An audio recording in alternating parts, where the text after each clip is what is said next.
Alright, you're with Al, and this is Down the Line, episode 5. I hope everyone's doing alright. So me and the Biff this week, we're talking to Jason Mcateer.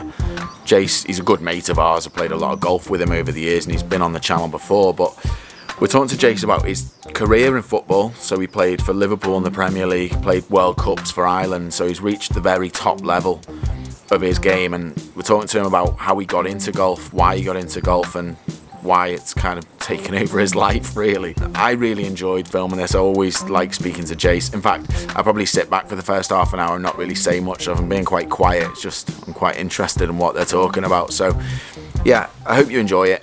Let's get on with it. We'll be starting off talking about bagels and biscuits, which is perfectly normal. All right, here he is. But why are you eating? Well, because it's dinner hour, for one. We and could I've have just started done- at half an hour later and you wouldn't have No, had to but eat. I was doing a podcast before and it went on for like 2 hours.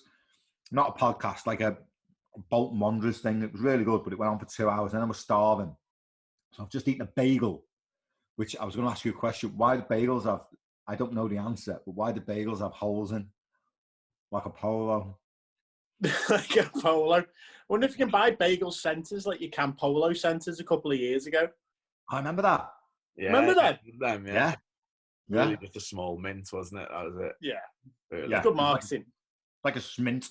But why do bagels have holes? There must be a reason. There must be a Someone, reason. if you can someone comment on why bagels have holes, and that's not going to be the purpose of this video, by the way. We're not And I'm talking- currently eating because it's going to get us into the biscuit chat, a chocolate digestive. What's Good your choice. favourite? I Yeah. thought that was just a rich tea when I saw it first of all. Oh, no. I've done chocolate digestive. I think he's No. dunking that as well. Honestly, I could smash a whole pack of those. If I open a pack and have one, I am done for. Literally, I'll Right. just have the Here's the whole lot. question. Dark chocolate, milk chocolate, or Ooh. caramel?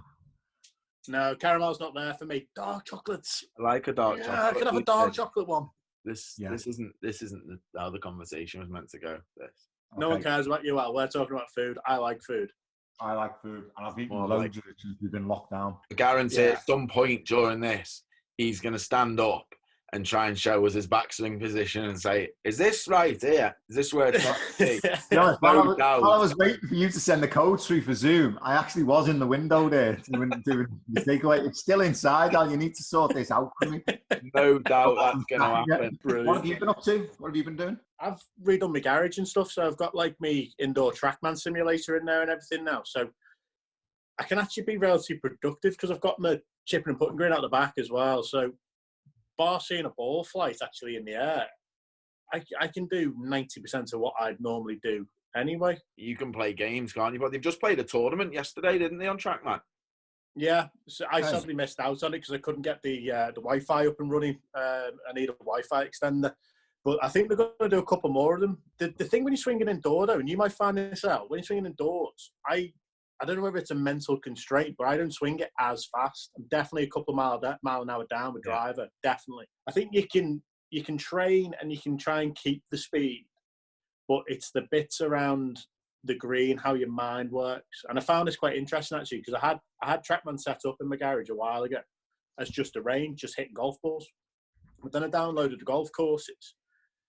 And, okay, you're still on a simulator, but you've got an option to kind of like move the target around and move where you'd want to hit it and stuff. And obviously there's a bit of wind, but it just kind of gets your mind thinking again about the wind's there, the distance is there. I can't go past this flag. I can't do this. I can't miss it on the left. And it kind of gets your mind back into it very, very quickly, which is the bit I always miss and why I come out a little bit rusty now and again. I think that's the biggest thing. That is the biggest thing, is trying to create a situation where you can actually put yourself mentally where if something happens, you don't hit a shot where there's a bit of a consequence, because otherwise you are going through the motions and working technique all the time. And then, you know what it's like? I mean, practice chipping and pitching and putting all the time. You get out there, you duff your first chip, and you're like, well, all that work's just been a complete waste of time, you know. But I think if you can practice more, you practice more like purposeful, where there's actually an end goal.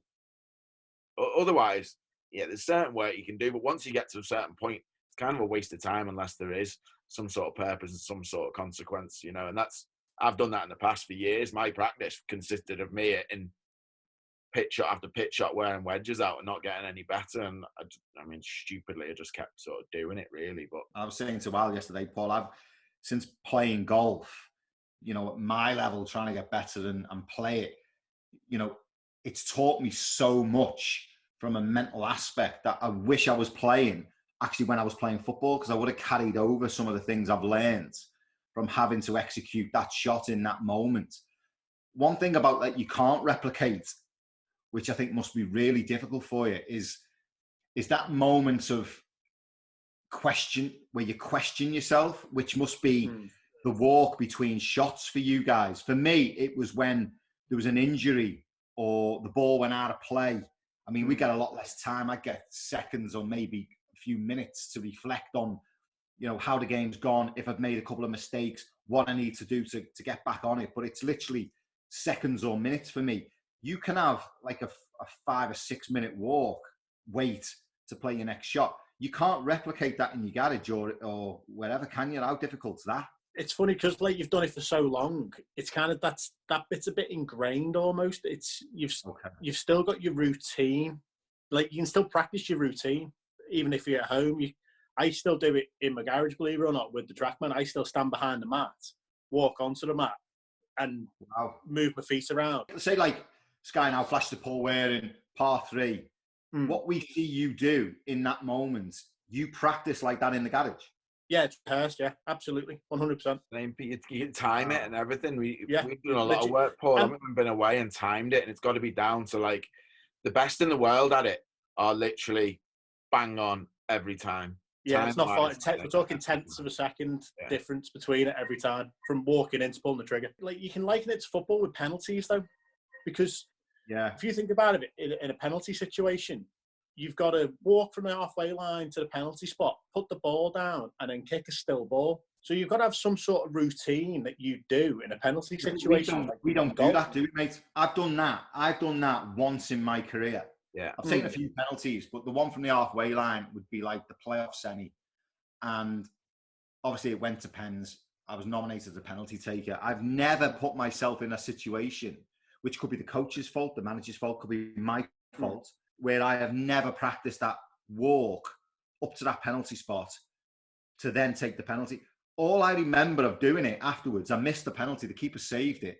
But all I remember was the walk was the longest walk in the world. And I was cacking my pants. And I've been in all kinds of scenarios. And I couldn't put myself in a position where I felt positive. But like you say, if you replicate it, that's how much important that is, isn't it? I think it's underrated, massively underrated in terms of, certainly in amateur game. I bet 99.9% of amateur golfers that play the comp on a Saturday is the only time they play during the week. Almost 100% of them won't have practiced routine, and it's something that you can do at home. Dead easy to practice it. Like you don't need to range and smash 100. You go down the range and smash 100 balls, don't you? You don't. Yeah. Never ever like get into a routine, do you?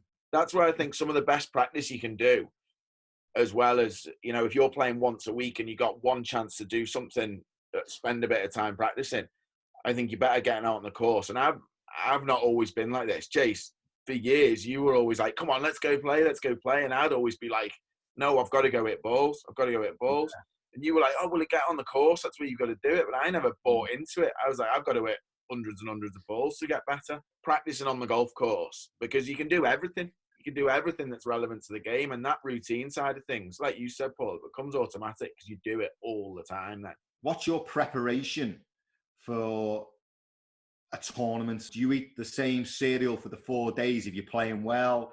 Do you butter your toast? Smiling there. I know. Wakes up in the afternoon. Do you wear the same undies for 4 days if you're playing well? If I've shot 63 the day before, I guarantee you my breakfast the next day will be exactly the same, down to the number of beans on my plate. Honest to God. Yeah, it's weird. If I play rubbish, play crap, I'll change everything. That didn't work. If I'm playing well, I'm doing the same thing again. It's changed over the years. Kind of like I've learned who I am and what I do well and that sort of thing. And I found like that I'm better in a reactive state. So I'm not good at getting to the golf course 5 hours before a tee time and doing X, Y, and Z and hitting a million golf balls. I'm actually better at 50, 55 minutes of hitting balls prior to me playing. Prior to that, I'll be doing, if I've got my physio out, I'll have, half an hour to an hour physio work beforehand. But the actual prep of actually swinging a golf club will be quite quick. Because, again, I don't want to stand on a range with an hour and a half hitting a load of balls and then starting to overthink it and starting to work at technique and stuff. And you just naturally go into that world where technique should be lasting on my mind. It's all about performance and scoring now. Are you going into a competition? Because when I was at Liverpool, I'd be in that dressing room. And as far as winning went, I didn't ever envisage us losing. I'd always think we're going to win the game. If we lost or drew the game, it would be a shock. We'd come in, we'd be like, I can't believe that's just happened. Certainly at Anfield, because we just had the players and the mindset that we were in. Do you go into a tournament pre-winning the tournament you won? Did you go in there thinking you just want to get as high as you can, or did you honestly believe you went there to win? Completely the opposite. Completely the opposite for me. The weeks I've done really well have caught me by surprise, where expectations been really low. Like, give myself a break of it and bad shots and just, the ball's gone now, go find it, go and hit it again. Rather than... And you had an acceptance for that? Yeah. Anytime I've gone in thinking, I'm playing great, I've got a chance, this could be in my week and all that sort of thing. The first bad golf shot I hit, I've head off. That's not gone where I wanted it. Yeah, head goes. Where when I actually perform better, and when I say perform, like score better, finish better, when I'm actually swinging it at about 85%, and I'm quite got full control of my golf ball, because I feel like I give the golf course and myself a bit of I give the golf course more respect and give myself less of a hard time. So I don't always chase flags, I don't always try and hit perfect golf shots. And then when that perfect golf shot doesn't come off, then I have a head off about it. We used to say, like, if it's not going well for you, a couple of passes go astray or your touch is a little bit off, you just go back to basics, which is not trying 30-yard little bender down the line. It's like, give it 5 yards inside. Or... Do what you know you can. Yeah. We've spoken about that before, haven't we, Jace, about that side of things and going back to basics. But, mate, when I'm in these, sometimes I find myself just listening as if I'm watching this. I think I need to focus a bit more. But but what's yours? Just a brief thing with me and you, which obviously people won't know, is we've obviously played a lot of golf together over probably the last 10 years. And, obviously we see Paul and he's gone on and stuff, and you've always aspired to getting on the tour and stuff. And my biggest, if someone said to me, you got 3 wishes, you could change things, I would change it where you actually got on the tour, because I've never known a harder working person than yourself who strives to get somewhere that just hasn't quite reached it.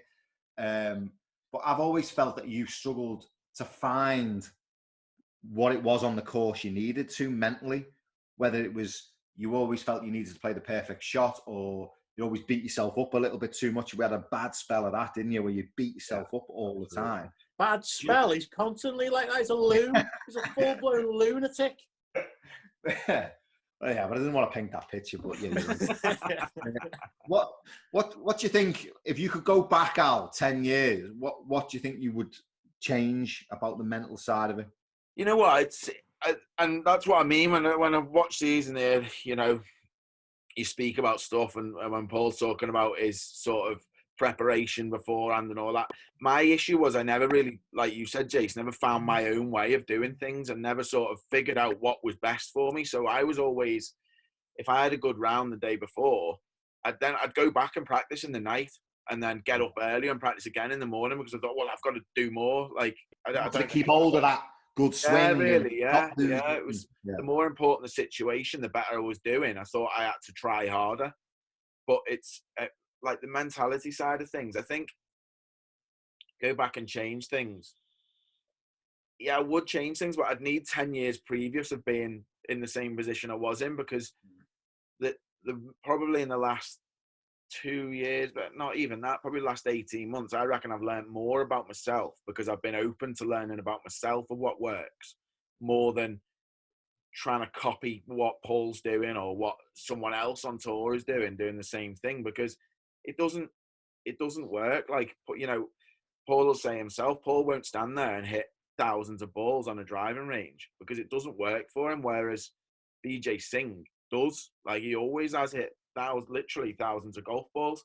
But it's trying to find out what works for you. And I think in the past 18 months, I've learned more about that than I have done in the previous 15 years. I think part of my issue for a while was getting why I was so mentally, what would you say, volatile, I suppose, come from my short game issues, because the most frustrating thing was when you work so hard at something to get better, and it's just getting worse and worse and worse and worse.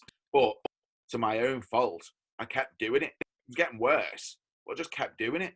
Like, why would you do that? Do you know what I mean? Why would you? See, what you're saying there, like how you kind of know yourself out. Like, I've had it before where I've maybe hit a bit of a rough patch, started playing a bit crap or whatever, and young me would have stood there then and done a load of practice and a load of work. Older me now, I'll just put the clubs down for a week or two if I can.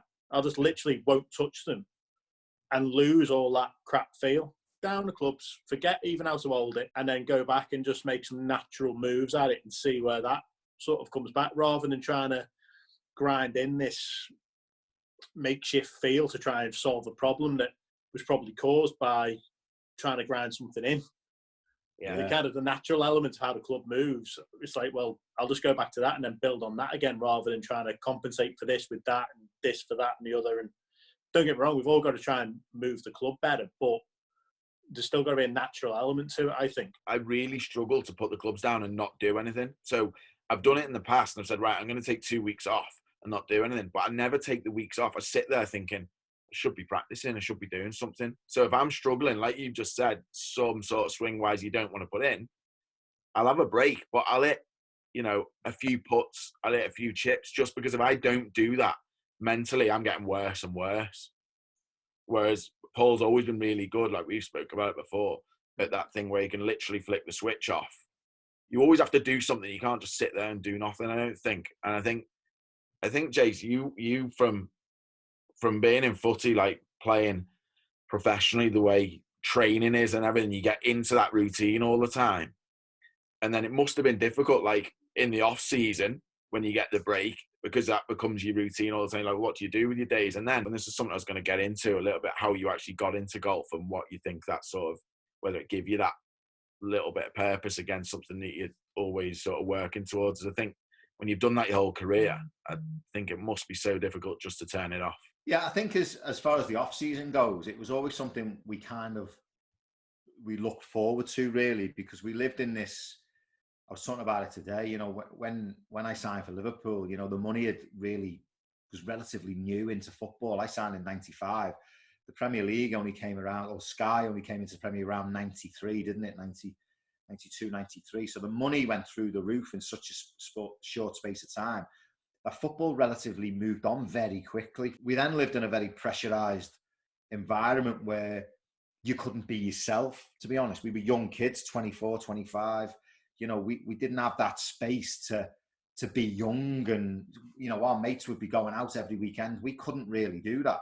So the off season come as a bit of a breather for us, really. Without us really knowing it, it probably was the reset button. But when we went back pre-season, we started again and we got our mind on it. But I think Paul's right. I think, we got given the opportunity to do that because it was the end of the season and you have the break. Where with a golfer, it's kind of like you've got to tell yourself, haven't you? If it's not going well, you've got to have that break yourself and be disciplined with it. Like, I know what you're talking about, Al. When them breaks, you're either reading books about psychology of golf or how to chip or this, that, and the other. You never really, ever switch off. I thought you were going to say you never really ever learned to chip then. So it was difficult for us. I mean, afterwards, you alluded to it there. Golf became, a saviour for me. Did you only start playing when you'd finished? Yeah. I literally, I needed something. It's well documented. I struggled mentally when I finished playing because of, from the adulation of being a footballer to being adored to playing every week to having teammates. you know, you throw all this into a mix, and then all of a sudden it stops. It's kind of, you don't know who you are. It's like, whoa, I haven't got 24 teammates. I haven't got doctors on tap. I've got no direction. I've not got no training. You know, people don't like me anymore. It's like all this plays its part of being, you know, in a successful industry that basically ends like a light switch. Yeah. So I struggled. So I needed something, you know, as the three of us know, in different capacities. We've strived to be the best we can, you know, so you practice and you learn and you drive and you mentally put yourself through torture at times and sacrifice, you know, for that to end. As top sportsman, that doesn't leave you. That never leaves you. So I had this massive void and thought, well, I can't play football because one, no one wants me and I'm getting old. So what is it? And golf came to me, and all of a sudden it was like I ploughed me desire and me passion into golf, and to get better at it and to practice and to meet new mates and to get a network of people that have the same ambition. Like why me and you, I think, Al, are really good mates, and Paul, yourself. You know, I love people who are trying to get better and strive and be the best they can. Yeah, I think it's so relative in golf, and it doesn't change whether you're trying to make it on European tour, trying to win a major, or you're just trying to get down from 20 to 15, get to single figures, get to scratch, whatever it is. You've got that purpose. And Jace, I don't think I've known someone throw themselves in as much as you and get like pretty much obsessed with it, really. Obsessed with getting the club on the outside on the backswing. I've never known anyone so obsessed in my life as that. I actually miss that, those goals, if you know what I mean. When you first start playing, want to break 100, I want to break 90, I want to break 80, 70, whatever it is. Like, part of me's all like in the back of my mind thought, you know, I wouldn't mind taking it up left-handed as an amateur. Yeah. You know, to experience all that again.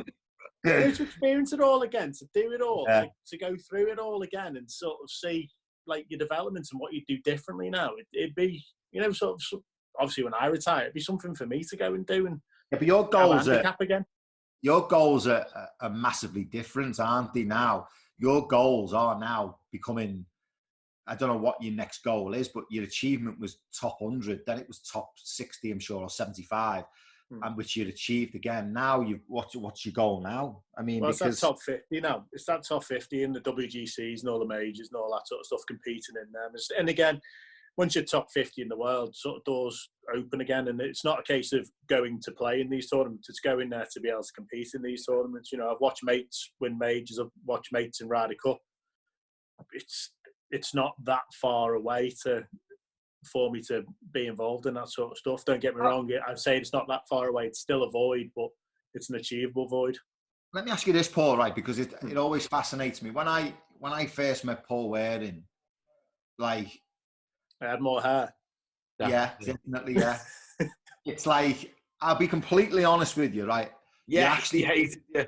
Do you know what? You're actually, idiot he's come up with now. This is it. No, it actually really disappointed me, right? Because I got really frustrated because I used to look at you and go, that's all we got time for today. Thanks a lot. Thank you.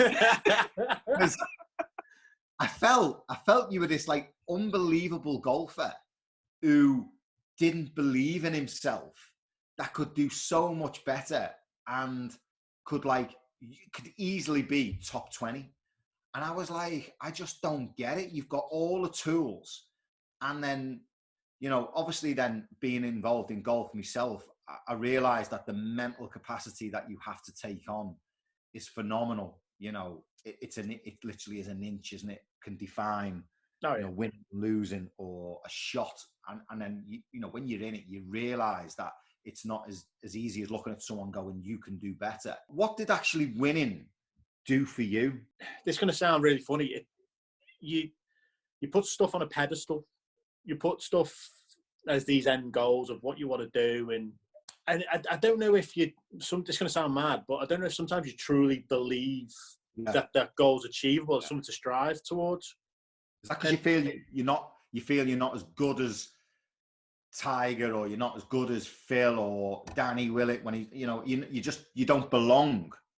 No, it's more of a personal thing. It's not It's not that. It's like, it's just how some people are built as well sometimes. Like, I am of more of a prudent mindset at times. You know, everyone talks about need to achieve and need to avoid failure sort of mindset.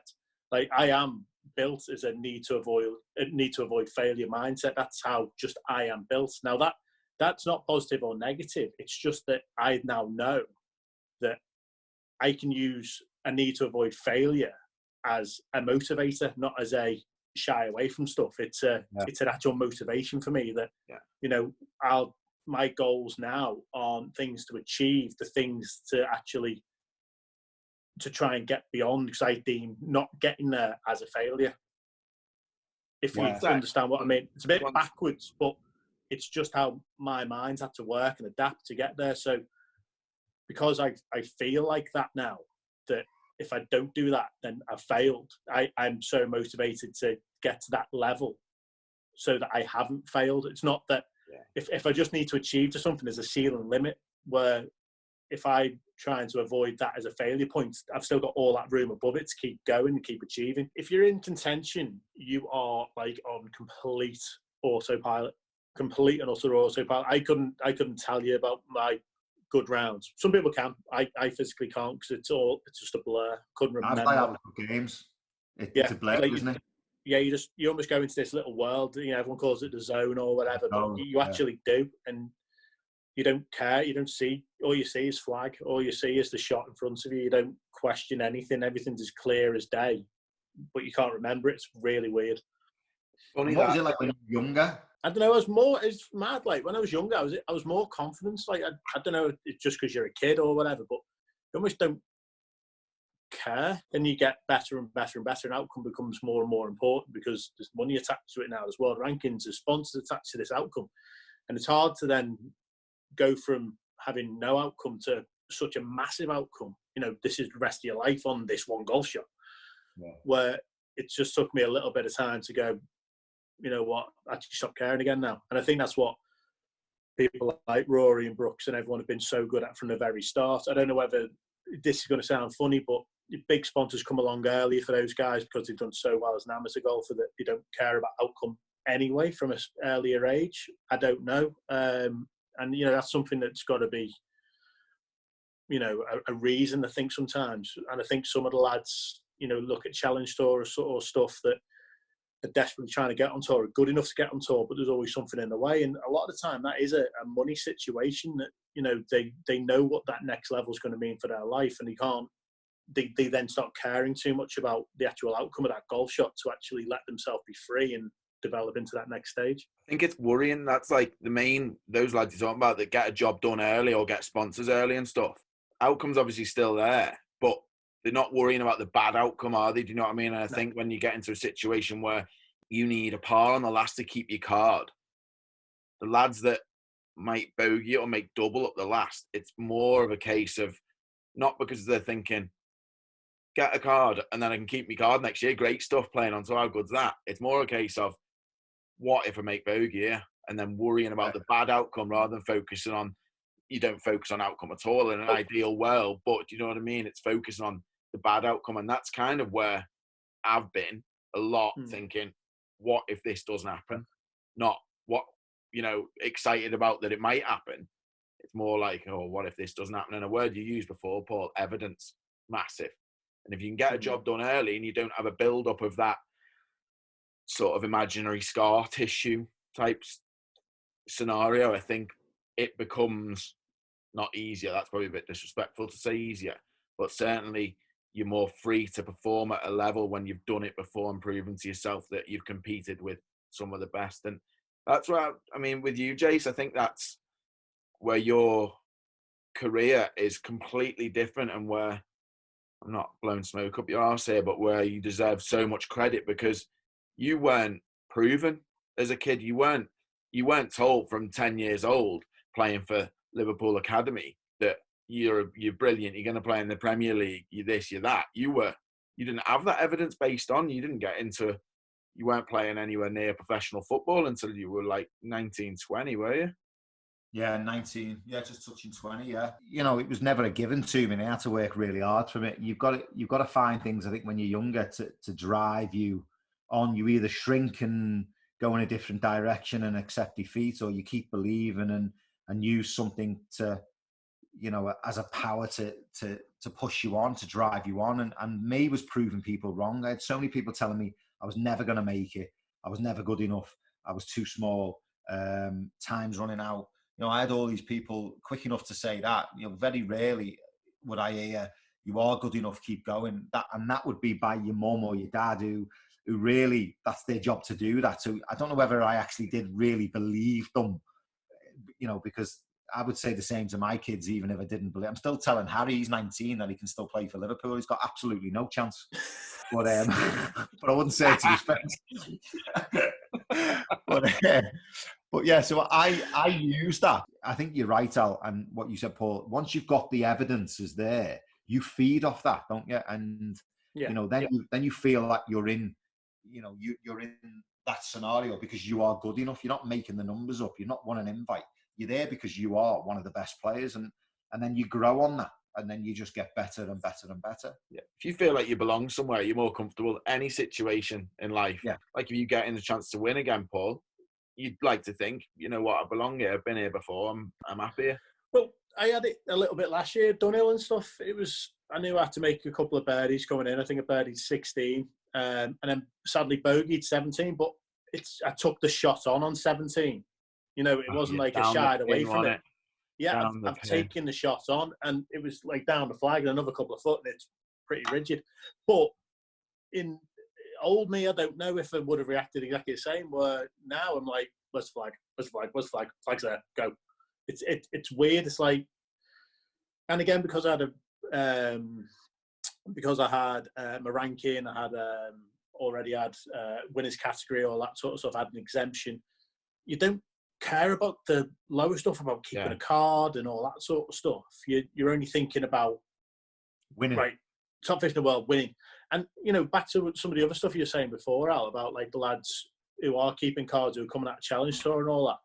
If they're going down the last hole or the last couple of holes with Rory McIlroy or whoever in the lead, and they've got to finish 5th to keep a card that season, then that's going to be in the back of their mind. You know, bogey will do, but it won't win the tournament, but bogey will get them across the line for their main goal. Yeah. Who's going to win that tournament? You know what I mean? You got McIlroy who doesn't care about if he makes 10 or 3. Yeah. He wants to make 3, but making 10 won't make a difference to it.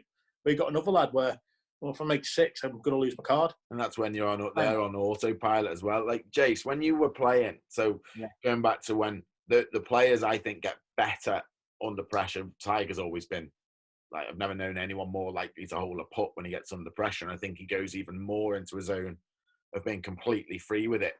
And this is where I think the mentality that you probably had on the pitch is something you need, Jace, watching you need to start putting a bit more into the golf, because I imagine, correct me if I'm wrong, but training in footy, you might do technical work on whatever it is, part of the game that you're working on, but on the pitch, I'm pretty sure you're not thinking where you're putting your foot to hit a crossfield ball at 40 yards. You know what I mean? You're just hitting it. You know what you're doing. You just see the play, you react, you play it into the space, and you're away. Yeah. Whereas in golf, I think you're probably more like me, and you stand over the shot and you're thinking, right, what have I got to do here? And you're thinking where the club is, where it's got to be, the position of the hands and all that. Probably the complete opposite. Whereas I think if you could put into to play that football mentality over the golf ball, almost hit it like subconsciously, I think that would improve your golf massively, because technique's good. As you know, getting into golf, I didn't just want to go and play it and hack it around. You know, I wanted to be good at it, but I also wanted to swing it properly. I'm into like why the club needs to be there and why it can't be there, and what brings consistency. Oh, I love the mental side of it, standing over.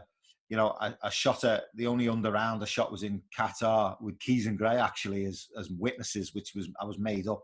Shot a 2 under, but I remember standing on that 18 tee, exactly what Paul was saying there, thinking if I go snap hook left here, I'm gonna make a 6 or an 8 here, and then I'm gonna be over par again. So yeah, nerves, bailed out right, ended up bogeying and ended up hitting a 1 under. So Safe yeah, on the par, making sure you got it done exactly. rather than finish 3 under. I could have finished 3 under. Yeah, I should have. Yeah, it was a, you could easily have made a whole birdie 4. It's all to do with experience, like Paul was just saying there. As he's getting older, he's getting more experience, but because he's put himself in them scenarios, he knows how to deal with them, and a bit of instinct and relying on that instinct. When the ball come to me, I was making decisions without even thinking. You'd have to. Golf is completely different for me because it is a technical thing. You're standing over something, and between it and that golf ball and choosing how you want to hit it and where you want to hit it, there's a million thoughts can enter your head, and I'm just fascinated to think like how you eradicate them. It's just I think you're just so strong mentally. Golfers, I think, is ridiculous. I think mentally it's one of the toughest games that you could ever play. Well, what the difference is, you're trying to be, when you're reactive, you can rely on instinct. So you're trying to be reactive in a non-reactive sport, which just sounds mad. But if you can spend as little time, so if you can make all your decisions before you even stand into your golf posture or whatever, and then pull the trigger quicker, keep the club head moving, keep waggling your feet, do whatever it is. Someone said to me once, if you stood over the ball for a long time, you're not thinking about good things. You're just not. If someone's stuck over a golf ball, they are not thinking positive thoughts. Where someone, when it's free flowing, because they're almost like left foot, right foot, club goes behind it, to pull the trigger. It's all bang, bang, bang, reactive. Club goes away, and you might have one swing thought, you might have a feel, you might have something, but it's not right over it. Right, so club goes away. I do this, that goes there. Right, and it's not flowing enough. There's not enough reaction to it. It's almost like still ball, pull the club, bang, go. It's almost trying to become more reactive, even though it's a non-reactive sport. A lot of people would be better if they literally put the ball down and hit it without as fast as they could.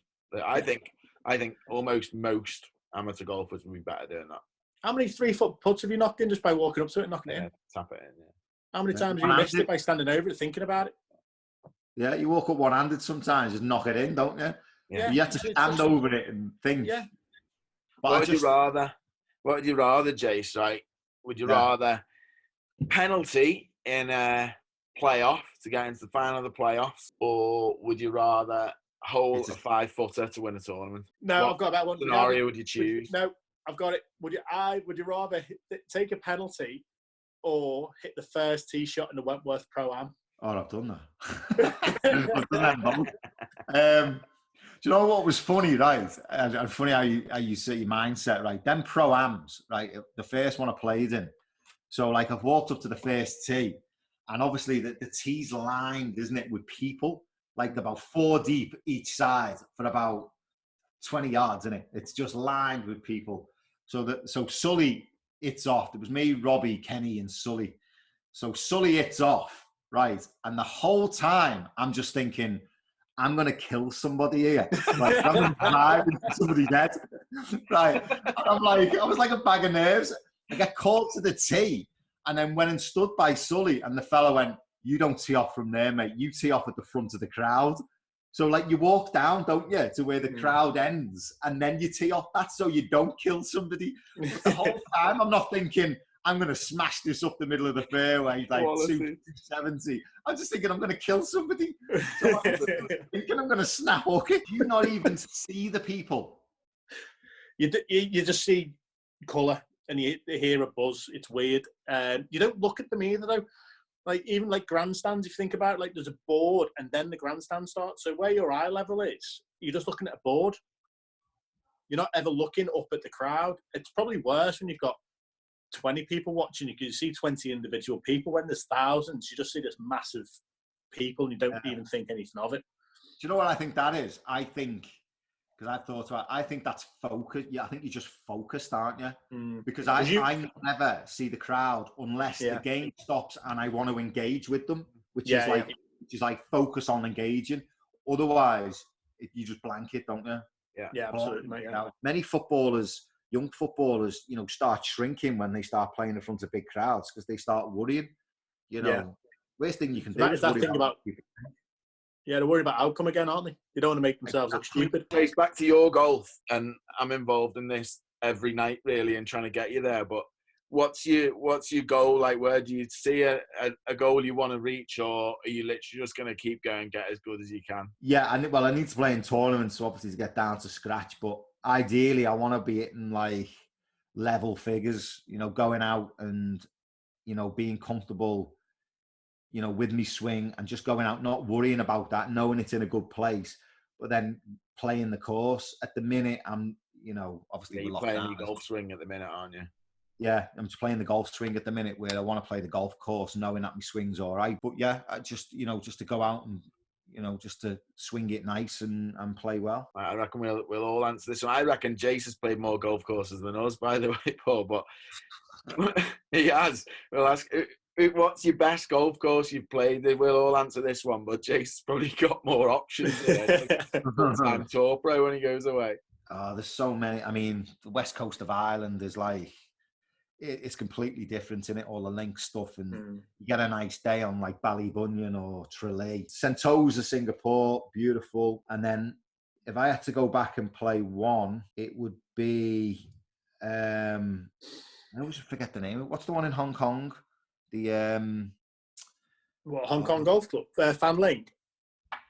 Fanling Golf. That's it, isn't it? Fanling. It's all raised.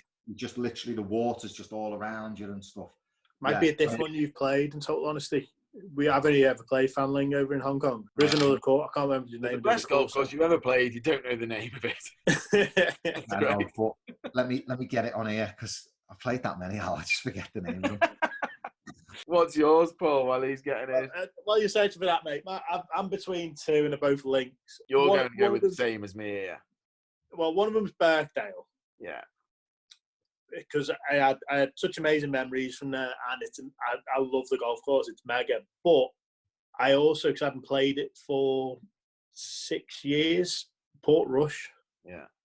That was lovely, yeah. Portrush, and then obviously something that you said there, Jace, Portrush, and then into the town for a beer and bite to eat or wherever. What a place! What a place that is. I mean, I play King's Barnes, but when you go to St Andrews, the whole experience of going into the town and it's just a golf town, isn't it? It's like, atmosphere. The first and 18th are in the middle of the town. It's amazing. You turn a corner and the 18th green's just there in the middle of a street. It's like, wow. Yeah. Go ahead, Albo, what's yours? You know what? When your courses you mentioned, I haven't played as many as I'd like. I haven't been over to Ireland and played much. That's something we really need to do. I can feel a video coming on. I know that. Well, that's what I really want to do is get over to it because I've heard so much from Jace talking about the golf courses there. So, yeah, I want to get over and play Ireland. But best, I mean, I love Birkdale. And I think you're affected by whether you play good at courses or not, don't you? And I've played some decent knocks around Birkdale. I love the place. Every hole's on its own. Just you feel like you're just literally on your own on the golf course because you can't see anything else around you. It's all every hole's built up with dunes. It's just class, absolutely class. And it was a long time ago now. I played Sawgrass, and it's changed since I played it. Like that was probably 2006-ish, probably. So it's changed a bit since then. And when you talk about playing good around a golf course, I think I shot about 95 when I played it. I played terrible, but what a golf course that was. That was like my first taste of like proper championship golf course, and it was absolutely quality. But yeah, if I could go and play a golf course on a sunny day, it would be, I think I'd go back to Birkdale and stop in town on the way back and have a few beers. Look at him down here, still searching every single golf course in Hong Kong, trying to find out what it's called. I'm going to find it if it kills me. Wait there. One of the best, whilst he's still finding that, one of Jace, I played with him at Celtic Manor. This wasn't probably like 2012, I guess, Jace, was it? Celtic Manor, yeah. Yeah. I remember it well. Eagle, Clearwater Bay. Clearwater Bay. Get him, we found it. Well done. Oh, what a course that is. Oh, it's about, I was playing one of the members. It's about $1 million to be a member. Oh, my word. I know. Oh, my God. It's amazing, amazing golf course, yeah. The views are just stunning. That's the thing that golf courses give you, isn't it? It's like, sometimes it's not just the golf. It's like where you are. As much as anything, isn't it? Yeah. Bama, the view from the practice ground at Bama is the best thing in the world. Top of that academy, hitting balls at like a mirror is one of my favourite things in the world. It's Bama and unbelievable. Tenerife. I've said this to you, Paul. That's one of like the most I enjoy golf. I think. Yeah. Like some days it's a bit, it's hard to get motivated. You're hitting balls, but you possibly could do a bit more. There, literally from 8:30, 9 o'clock in the morning till it goes dark, I could just stand there and hit golf balls and chip and putt, do everything around that place. It is tremendous. It is class. I'll finish up with my story of Jace at Celtic Manor. So he's played well, to be fair. He did play well, didn't you, that day? Still taking it inside, though, wasn't He was taking it inside. It's best ever. There's a recurring theme. Before you start your story, Paul, give me a drill to stop taking it inside. Feel like it goes outside on the way back.